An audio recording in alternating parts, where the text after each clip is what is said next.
নমস্কার বন্ধুরা, ভালো আছে সবাই। আজকে করব দেখো বন্ধুরা, এই যে ছোলা সারা রাত্রি ভিজিয়ে রেখে অল্প লবণ দিয়ে কয়েকটা এই যে লঙ্কা দিয়ে গোটা সেদ্ধ করে নিয়েছি।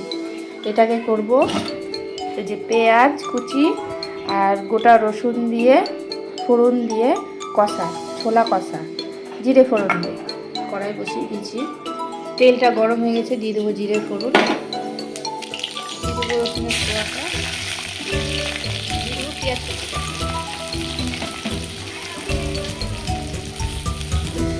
সিদ্ধ করার ছোলাটা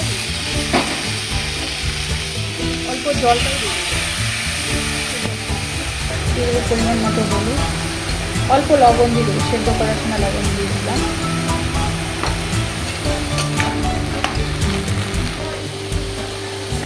তোমরা চাইলে এর মধ্যে জিরের গুঁড়ো, ধনের গুঁড়ো এগুলো দিতে পারো, আমি দিলাম না, একদম সাদামাটাভাবে করলাম। এটাই মুড়ি দিয়ে মাখিয়ে খেতে খুব সুন্দর হয়, খুব ভালো লাগে খেতে। সব শেষে যে আমার বাড়ির বানানো মশলা দিয়ে দিলাম। আমার অন্য ভিডিওগুলোতেও এই মশলা কীভাবে করেছি বলা আছে, আমি দিয়ে দেবো আবার যখন বানাবো। আমাদের রান্না একদম কষা ছোলা রেডি হয়ে গেছে, পেঁয়াজ কুচি রসুন ফোড়ন দিয়ে। খেতে অনেক টেস্টি হয় বন্ধুরা, তোমরা বাড়িতে